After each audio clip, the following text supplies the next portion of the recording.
Olá! Eu me chamo Clóvis Coelho e nós do canal Comando Semente da Luz estamos de volta. Hoje, dia 23 de outubro de 2024, aula de número 23 do nosso nível 1, 23 o dia, 23 a aula. Nem sempre significa que é um portal ou algo do tipo. Vamos focar aqui na nossa mente e no nosso coração, focando na nossa chama trina, que fica aqui no coração, na nossa pineal, lembrando daquele nosso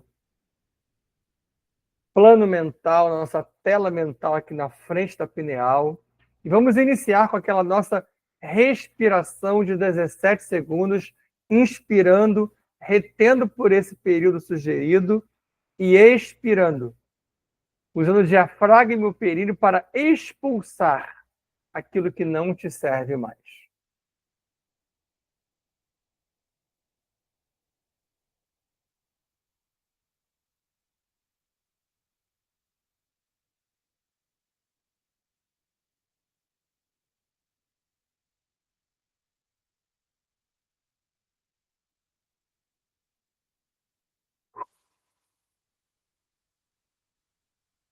Inspire, retenha e permita que seus tijolinhos formadores trabalhem com você, essa energia que intenciada que adentra você. Após a retenção, expire, expulsando o gás carbônico acompanhado daquilo que não pertence mais a você nessa existência. E na sequência, novos ciclos menores que irão permitir a você dar prosseguimento à entrada do ar, à entrada do oxigênio acompanhado do éter, ao metabolismo profundo e à expulsão. Só que agora, além daquilo que não te serve mais, de maneira geral, você vai comandar a saída de rancores, fobias, medos, ódios, orgulhos, além de outras energias, elementos e painéis que eu vou citar aqui para você. Então, inspire, retenha pelo tempo que lhe for possível, fechando os olhos para aqueles que conseguem fazê-lo.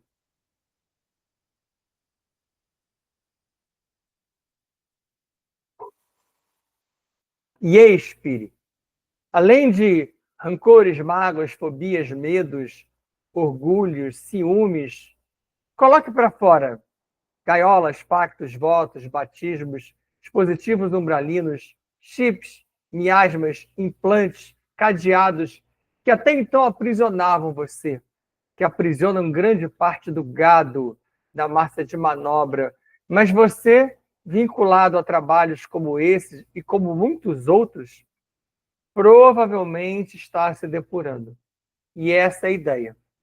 E assim, com essa energia dentro de nós, vamos a Adonesh, borda do prato avonal, de onde Anhotakten e Mitran-El vão nos oportunizar a energia Umara, através do portal Avona Shantar, que chega inicialmente aos filhos paradisíacos de Miká, Metraton, Emanueles e Starré. Deles, as ordens Kumara, Amarilis, Shansara, Santara e a grande fraternidade branca. Delas, as ordens de Melquisedeque, Lanadek, Gordandek e Vornandek. Das ordens aos comandos Astar, Shamuna, Siriano, Canopiano, Andromediano e os centuriões de Órion. Dos comandos às naves Esferon ou Alto Longron, nave de Aberon, nave de Aberim, Arquitrans, Anex, Estrela da Vida, Aruanda, Nosso Lar, Agartha, Shambhala, Ramares, Ramatiz e Iru. Das naves aos comandantes Ashirion, Toranque, Norton, Oberon, Irion, Kron, Sararielis, Rovena, Starhog, Yan Kohanim, Maria das Estrelas, Arkel, Astarniolim II, Jaguar e Pantera. E chega com seu comando Panther, abre círculos concêntricos à nossa volta, atrai a equipe de dragões. Cada um deles inicia pequenas intervenções em cada um de nós. Entregamos assim a energia Umara aos tronos de pretos velhos e caboclos de Aruanda, que chegam com seus mensageiros e também trabalhadores da Seara, que dão prosseguimento a essas intervenções. Entregamos agora a energia Umara a Exu Veludo e Maria Padilha Rainha, capitaneando o trono Exu, montando nosso mercado de proteção coletivo. Ligados às nossas tronqueiras, estamos todos nós protegidos dentro de uma redoma dourada. E lá no centro desses círculos concêntricos, dentro dessa redoma, estamos nós. Num círculo único, nosso, individual, montando o nosso mercado de proteção local, com nossas ideias de imagens, de ervas, de poções, de incensos e de cristais.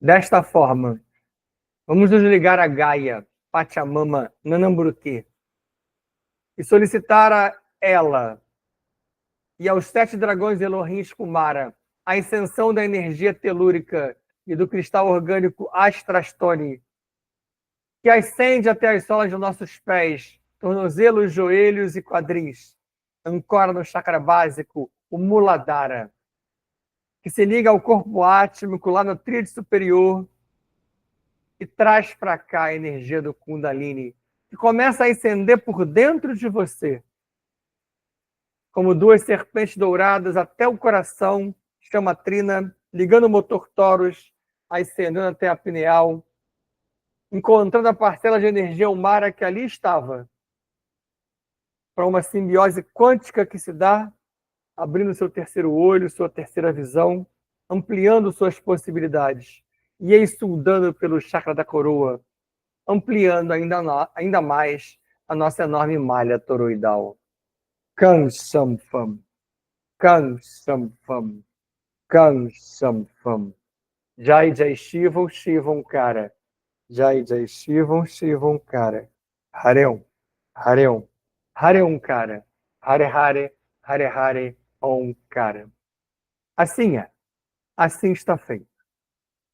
A aula de número 23 hoje, ela traz a proposta original.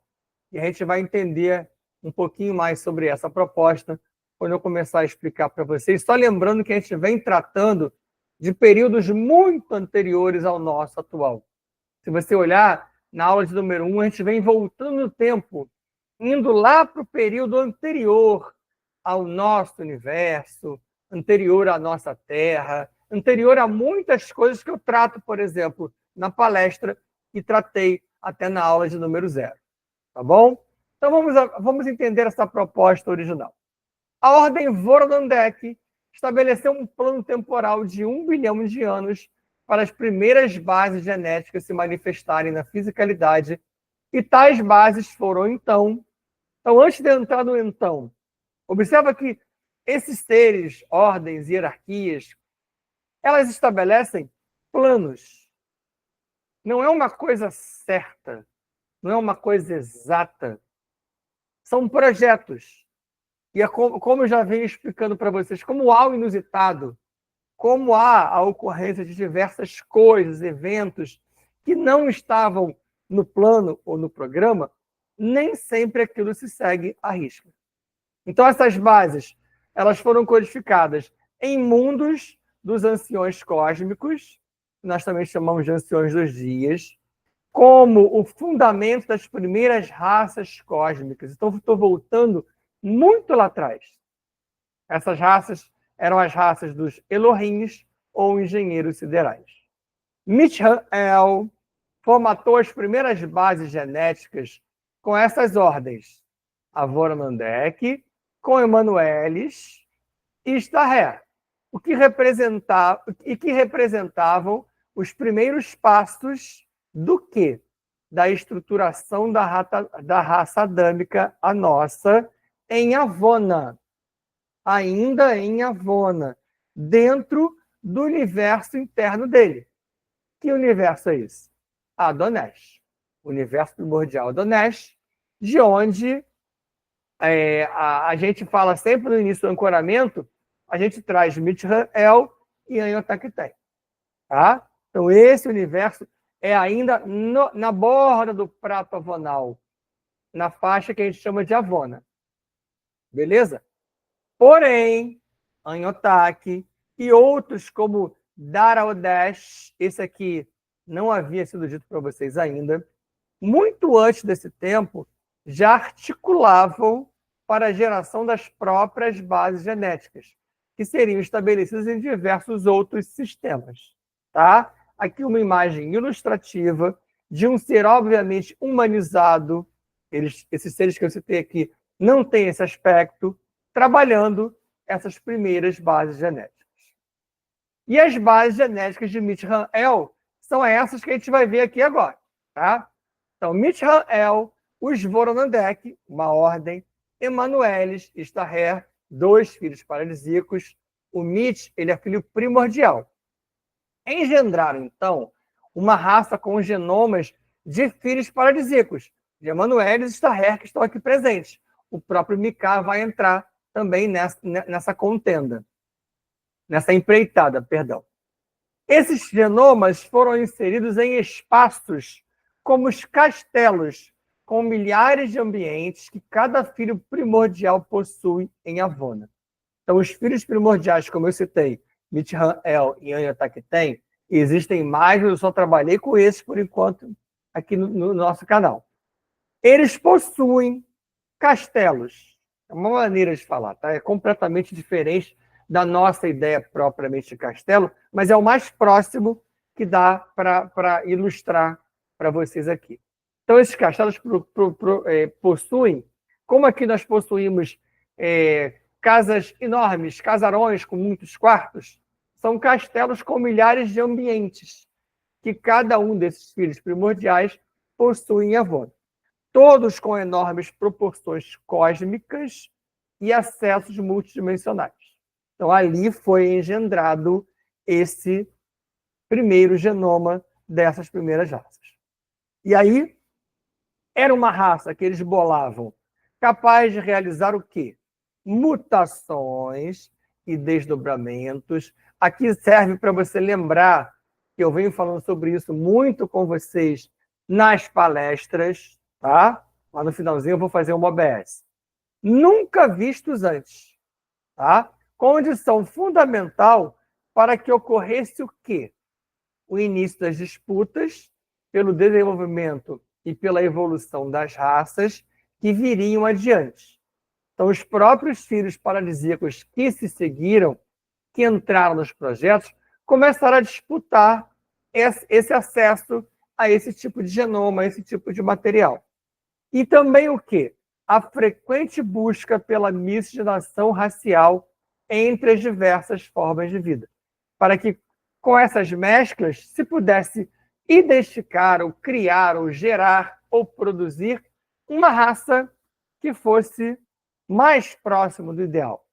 Lembre-se que estamos falando aqui não de seres humanos, são seres de uma outra categoria, que pensam com uma mente distinta da nossa. A OBS que eu falei, em mutações e desdobramentos. Tudo muito antes do que eu ensino para vocês como o Brahma Loka e do próprio Brahma. Isso é anterior a esses deuses que não são deuses, lembra? Trago de novo Brahma, uma outra imagem dele, e Brahma foi bem depois disso tudo. Então, o próprio Brahma, que teoricamente é um deus, e que eu já expliquei que não é deus, é um criador local, ele só foi acontecer, ele só foi gerar o que ele gerou muito depois disso aqui. Isso é bem anterior a tudo que nós conhecemos. Anhotak fascinado. Ao tomar conhecimento do projeto de raça capaz de realizar mutações e desdobramentos únicos, Anhotak fica fascinado e vislumbrou a oportunidade de associar genomas dele, Anhotak, aos de Mitch-El. Seria a colocação da dualidade à prova, em um jogo cósmico que ainda engatinhava. Esse jogo cósmico, parte dele, nós vimos no nível 0. Já com o Anhotak fazendo esse jogo muito mais com um coligado de Mitch, que é o próprio MK, tá bom? OBS1, ó. Tá aqui, ó, ligada à dualidade. Dualidade essa que, na visão de Enotaki, era uma percepção distinta do universo. Não era o mal. Isso é muito importante que fique claro. Não é a sombra, não é o mal. Isso aqui é uma percepção distinta. Quando ele trabalha numa linha, ele está apenas sendo diferente de uma outra linha de um outro filho. Tá? Eu lembro que eu expliquei para vocês que Anhotaki, principalmente Saraten, eles acabaram exacerbando essa linha diferente, essa percepção distinta. Mas não é um início, uma produção do mal, de fazer o mal, de querer destruir o bem. Não se trata disso. A Ordem Vornandek percebeu que nessa nova configuração, a polaridade entre as mônadas geraria uma maior disputa entre essas raças que fossem geradas a partir daquele novo modelo de mescla racial, a partir do que estava sendo produzido, né? E a OBS2, ó, nova configuração, aqui. Foi a partir disso que mais de um alguém, lembra do alguém? Da palestra do mito do ovo cósmico? Foi aí que mais de um alguém, um desses alguém, é o que eu chamo de Prabhajna. Lembra? E Prabhajna que fez uma produção, uma criação, e acabou caindo na própria criação. E ao cair na criação, ao ter o corpo manásico dele despedaçado, ele se refez dentro da criação como Brahma. Aí que entra o Brahma da imagem anterior. Mas foi depois disso. Foi a partir disso. E não foi só ele. Tanto que nós temos várias outras criações nos universos e no superuniverso que a gente trabalha, que são diferentes do que a gente chama de nossa criação local. Esse alguém, lá do paraíso, percebeu ser possível gerar de que maneira? Em colapsos quânticos. Esse colapso quântico eu vou explicar bem mais e melhor na tal da palestra do Bitovo Cósmico, que ela vai voltar já renovada. Mas eu vou explicar um pouquinho nessa imagem que está aqui do lado. Ó. Ele passou a gerar em colapsos quânticos os tais dos novos níveis de realidade. Se você lembrar da palestra do Mito do Ovo Cósmico, que eu falo para você do paraíso, que lá do paraíso alguém resolveu criar uma nova faixa que não era 100% perfeita, e ele cria o que a gente chama de espiritualidade operacional. E dali da operacional ele cria uma outra faixa, que é a espiritualidade laboratorial. Por que eles vão criando essas faixas? Porque na perfeição, no 100% perfeito, tudo puro, tudo perfeito, é uma sensação diferente do que a gente vê aqui, do que a gente tem aqui. Você pode pensar assim, mas perfeição e pureza é ótimo, mas tenta ficar nesse marasmo por trilhões de anos. Nada acontece. Tudo é lindo, tudo é belo. Então eles quiseram, e assim, com os genomas sendo criados e com novas bases sendo estabelecidas, abriu-se esse precedente. É algo que, na minha visão, estava na mente do Pai Amantíssimo. Ele queria fazer isso. E ele permitiu que os seus filhos diretos o fizessem. E assim eles criam uma faixa de realidade não 100% perfeita, operacional, e depois criam outra, menos perfeita ainda, que é a laboratorial. E da laboratorial, não satisfeitos com a não perfeição, eles quiseram mais. E aí entram as matrizes de cocriação. Só que aí houve um problema. Ao cair para o próximo nível, ele acaba tendo um problema, que é um problema que eu vou ter que destrinchar com o tempo com vocês. Ele é bem difícil de entender e de explicar, não só para vocês, como para mim também.